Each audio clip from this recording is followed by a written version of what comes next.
Hello guys. तो आप सब कैसे हो? आशा करता हूँ आप सब बहुत बढ़िया होगे। तो चलिए आज का वीडियो मैं स्टार्ट करता हूँ। तो जैसा कि मैंने बोला था, आज के वीडियो में मैं आपको इफ़ एल्स के बारे में बताऊंगा। पाइथन में हम लोग इफ़ एल्स कैसे यूज़ करते हैं। तो अब इफ़ का एक नॉर्मल मतलब क्या होता है कि अगर अगर ऐसा हो तो वैसा करना। अब ये अगर मगर जो हम डे टू डे लाइफ में करते हैं, उसको हमको प्रोग्रामिंग में करना है। चलिए आपको मैं प्रोग्रामिंग में ही लेकर चलता हूँ। एक मैं नया फाइल बना देता हूँ ट्यूट 3 के नाम से। अब जैसा कि मैंने ट्यूट 3 के नाम से एक बना दिया है, तो अब चलिए इसमें मैं सीधा सिंटैक्स लिख देता हूँ। सिंटैक्स है इफ़ ब्रैकेट। ब्रैकेट्स लगाने की इतनी कोई ज़रूरत नहीं है। अभी के लिए मैं यहाँ पे सिर्फ ट्रू लिख रहा हूँ। ट्रू का मतलब क्या रहता है कि अगर कंडीशन सही हुई, करेक्ट हुई, तो वो इसके अंदर घुसेगा। अब ये जो मैंने बाद में 2 कोलन लगाए हैं, उन कोलन का मतलब होता है कि उसके अंदर घुस। अगर जो कंडीशन इफ़ के बाद जो कोई भी चीज़ आई, अगर वो सही होती है तो कोलन का काम होता है उसके अंदर लेकर जाना। अगर वो चीज़ गलत होती है तो कोलन का काम होता है कि उसके अंदर ना लेकर जाके उसके नेक्स्ट लाइन, मतलब वो जो स्पेस दिख रही है आपको सेकंड लाइन पे, छोटी सी मैंने थोड़ी कुछ स्पेस छोड़ी है प्रिंट। तो उसके अंदर जितना भी कोड आएगा ना, वो सब इफ़ के अगर कंडीशन सही हुई तो वो सब पार्ट सॉल्व होगा, एग्जीक्यूट होगा। लेकिन अगर कोई भी स्पेस नहीं है, वो कोलन फिर वहाँ पे लेकर जाएगा। जैसे कि अभी आपको मैं दिखा देता हूँ एक बार पूरा कोड अच्छे से लिख के कि अगर ये कंडीशन ट्रू होती है इफ़, तो प्रिंट करवाओ ट्रू। अब जैसा कि मैंने एक लाइन छोड़ के एकदम स्टार्टिंग से लिखा है एल्स। एल्स में कोई कंडीशन मैंने नहीं लिखी इसके लिए ताकि कि अगर वो ना हुआ तो ये तो होना ही होना है। अगर इफ़ वाला पास हो गया तो एल्स नहीं आएगा। अब जैसा कि देखिए इफ़ पे मैंने ट्रू डाला है, तो एल्स थोड़ा सा लाइट हो गया वो वाला प्रिंट एल्स वाला। इसका मतलब क्या है कि ये एल्स का जो प्रिंट फॉल्स है वो एग्जीक्यूट नहीं होगा। चलिए रन करके दिखाता हूँ मैं आपको कि ये देखिए इसने ट्रू लिख दिया है, सिर्फ सिंपल सा। अब मैं इस ट्रू को हटा के यहाँ पे एक काम करता हूँ, अभी फॉल्स लिखता हूँ कि अगर इफ़ की ये कंडीशन फॉल्स होती है तब क्या हो। देखिए मैंने एक बार ब्रैकेट भी निकाल दिया एक बार के लिए कि आपको समझ में आए कि ब्रैकेट्स इतना ज़रूरी नहीं है अगर सिर्फ आप एक सिंगल चीज़ लिखे। अब ब्रैकेट्स कब लगाना है कब नहीं लगाना वो भी मैं आपको बता दूंगा। अब जैसा कि देखिए मैंने जैसे ही फॉल्स वहाँ पे लिखा, तो फिर कैसे वो प्रिंट ट्रू वाला अभी थोड़ा ग्रे आउट हो गया और फॉल्स वाला अब तक है। अगर मैं इसके ऊपर थोड़ा ओवर करूँ तो देखिए कि यहाँ पे क्या लिखा हुआ है, कोड इज़ अनरीचेबल। और ये पाइलाइंस मतलब वो हमने जो एक्सटेंशन डाउनलोड किया है उसकी वजह से ऐसा बता रहा है। पाइथन भी बता देता है कभी बार ऐसे। तो अब इसको मैंने रन किया और देखिए कि फॉल्स आ गया मेरे आउटपुट पे।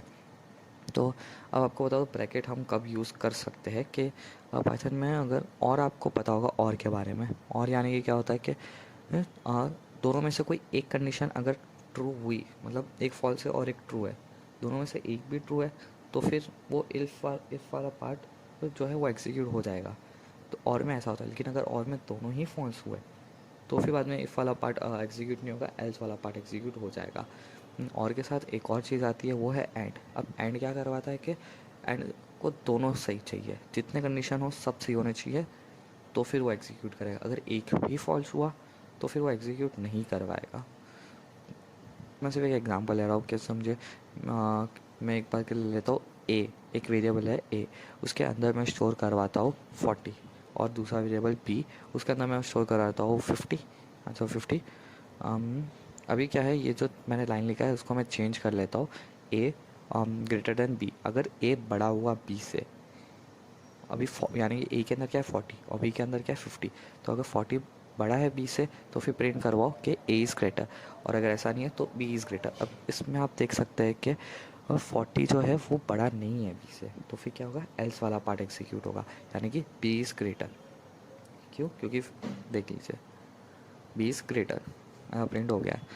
तो अभी ये जो ऑपरेटर है, जो मैंने ऑपरेटर यूज़ किया है ग्रेटर देन, उधर एक और चीज़ आती है ग्रेटर देन इक्वल टू। ऐसा बहुत सारे रहते हैं, equal to, not equal to, फिर लेस देन इक्वल टू, बहुत चीज़ें रहती है। वो मैं यहाँ पे एक काम करता हूँ, एक बार लिख देता हूँ कमेंट करके, hashtag greater than equal to. ये ग्रेटर देन इक्वल टू है कि जो लेफ़्ट साइड चीज़ है, वो लेफ़्ट साइड जो कुछ भी हम लगाएंगे वो बड़ी होनी चाहिए। फिर ये जो है वो लेस देन इक्वल टू, ये equal to, not equal to. ये 4 टाइप के जो चीज़ें हैं वो बहुत यूज़ होती है। और हाँ, ये 2 भी है कि ग्रेटर देन और लेस देन और इक्वल टू। अब मैं क्या करता हूँ कि समझे ए की जगह पे मैं एक यूज़र से इनपुट लेता हूँ, एक नंबर में इनपुट हुआ, वो नंबर आपको सब मैंने ट्यूट 1 और ट्यूट 2 में अच्छे से एक्सप्लेन कर दिया था। तो अभी मैं एक नंबर लेता हूँ यूज़र से। अब इसको मैं करवाता हूँ रन। यहाँ पे चलो नंबर मैं एक बार के लिए दे देता हूँ अभी। लास्ट टाइम बी को हमने बढ़ा रखा था ना, तो 70, इस बार 70 दे रहा हूँ मैं। इससे क्या होगा कि A is greater, A is greater आ गया। अभी फिर से मैं इस बार 40 देता हूँ, चलो। तो अभी बी इज़ ग्रेटर आ गया।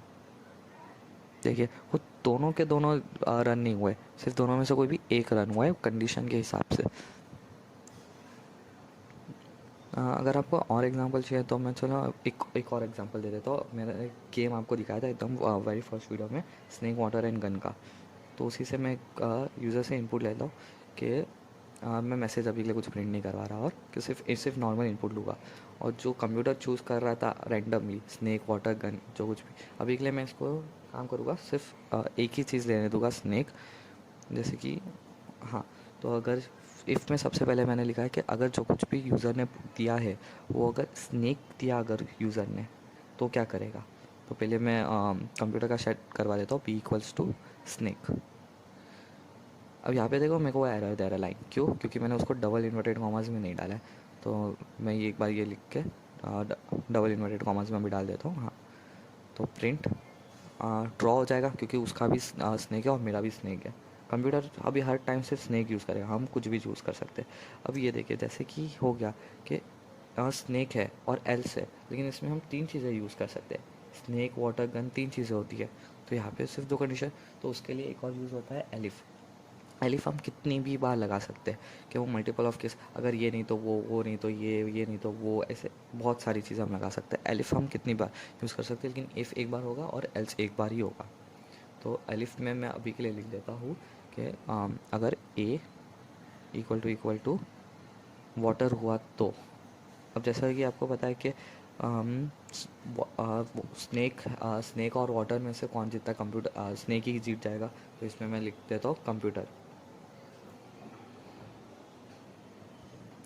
तो ये कंप्यूटर वन, कंप्यूटर ये राउंड जीत जाएगा, क्योंकि उसने उसका स्नेक है और मैंने वाटर चूज़ किया है, मैंने मतलब यूज़र ने। अभी जो लास्ट एल्स है, एल्स में सिंपल है, वही लास्ट क्या बचता है, गन, मतलब यूज़र ने गन सिलेक्ट किया होगा, इसके लिए वो एल्स में आया। तो यहाँ पे मैं लिख देता हूँ यू विन आएगा, ग्रामर मिस्टेक है, यू विन, यहाँ पे भी कंप्यूटर विन। हाँ, चलो अब मैं इसको एक बार रन करवा के देखता हूँ। यहाँ पे इसने कुछ मैसेज प्रिंट नहीं करा है, क्योंकि मैंने इनपुट में कुछ नहीं लिखा है।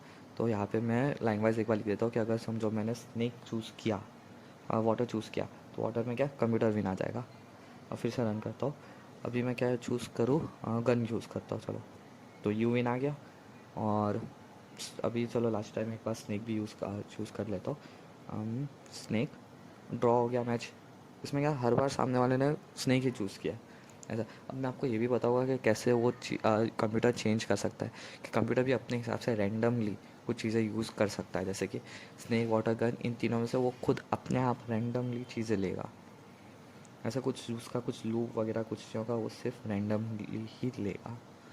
तो और चलिए आज का इतना ही रखता हूँ। इफ़ एल्स पूरा आपको समझा दिया, एलिफ भी बता दिया, और एलिफ हम कितनी भी बार यूज़ कर सकते हैं।